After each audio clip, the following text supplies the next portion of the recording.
Alright guys, so this is going to be the analysis of my latest speedrun. Here I spawn in the desert and I immediately start trying to get sticks and looking for a village, a lava pool, and also a biome which has wood, because you cannot get wood in the desert, which is a problem.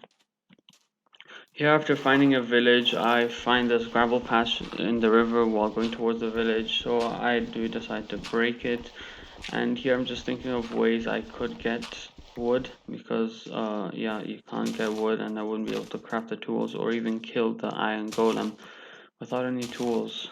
Here it's a pretty bad position. I mean, I just go around trying to find like a plains biome or anywhere where I can get wood, and I'm looking around because, and here you can see I spot the leaves of the tree before the chunk actually renders, and I immediately start running towards it, and this kind of just completely saved the run. It's just still not looking like the greatest run. I also did see the lava pool on the right here, so that also gives me more comfort to continue this run.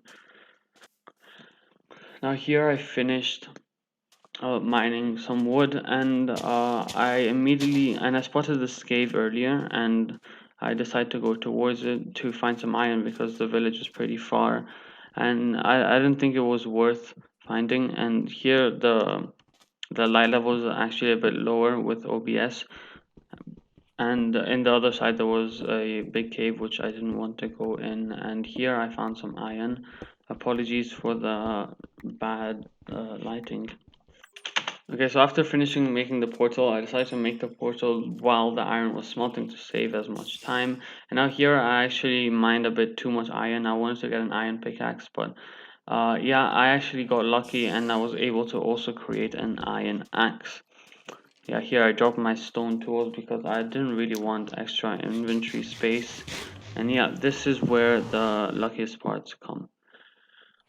So yeah, I spawn right next to a bastion, which is probably the best bastion. And this bastion is basically inside another fortress.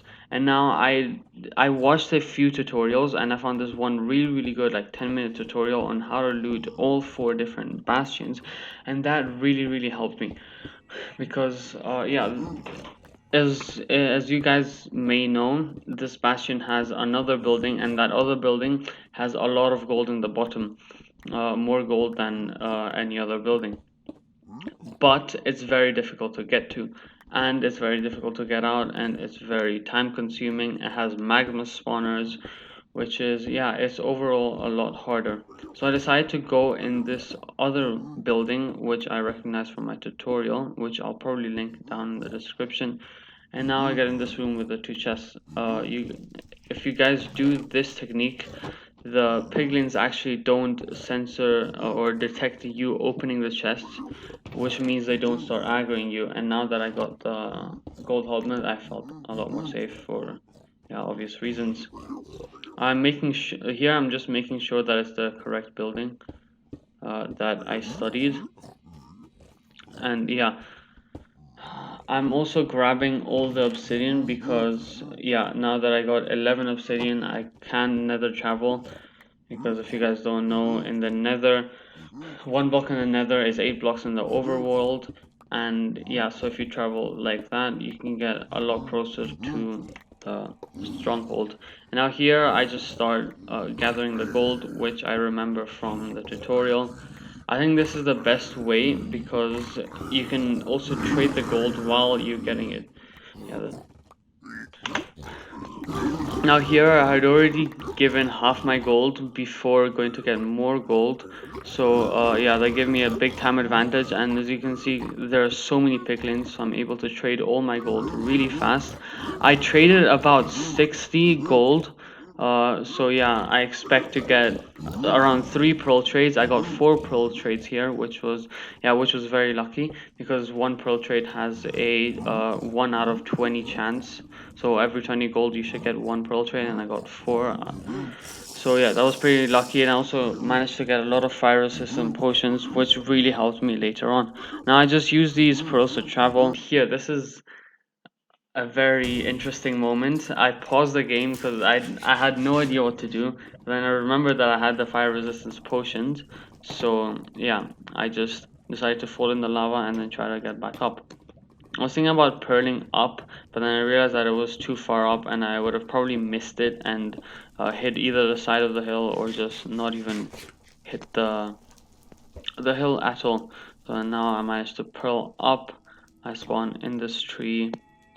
And yeah, I just try to get as far away as the fortress as possible because you have to think about this. Right now, my heart was going so fast. There were so many close calls. Here, I fire resistance against just in case because yeah, it was a crazy moment. I was about to die so many times, and it was just very overwhelming. So I just try to decide to get as far away as a fortress, and also here I plan to nether travel. So I'm trying to get as far as I can from the spawn, so I can get closer to the stronghold. Yeah, and travel a lot faster. Here I open the coordinates to make sure I'm actually going further away. My X coordinates are actually going lower, but yeah, I still decided to keep moving forward because there was my Z coordinates, sorry, were going higher a lot faster.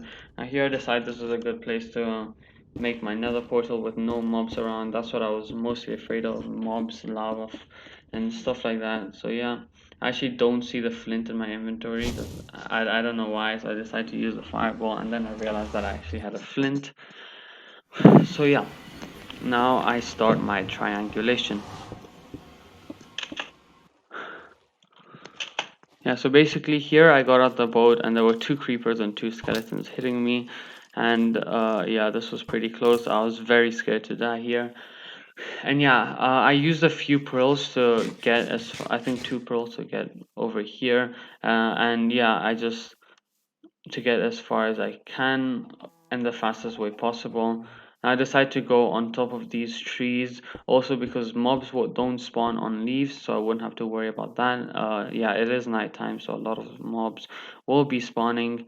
And yeah, I found this very flat area here, and I was ready to throw my ender pearl. And now this is where the triangulation starts. I place a few blocks here just to know around where the portal is going to be because I was going in a fairly straight line as well. I was looking at my coordinates.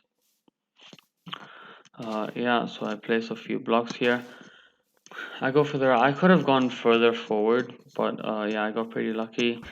And now where the line of this pearl and the earlier one meet is where the stronghold is. And I opened the chunk and got the chunk coordinates 4 4. I actually went to 4 3 so I wouldn't fall straight through. And now going down, I spawn in a bunch of mobs. If I didn't have the shield here, I probably would have died. Took a lot of fall damage. I was pretty scared here. And now as I was mining down as well, I heard another creeper. Luckily it didn't fall in my hole because I could have died. So yeah, I checked the chunk coordinates again. Ate some food to regen health because there could be mobs also under the stronghold. I hear a lot of zombies here and different mobs, so I was pretty scared. Weird. I decided to go in here because in this ravine I was able to look down and see if there was a portal room was down there, but I was quite lucky enough to find the portal room right here. I only had 11 eyes. This is a 0 eye portal, so I had to make a new one. And yeah, here I went up this pillar with my water bucket, and then I started towering up since I had a lot of blocks.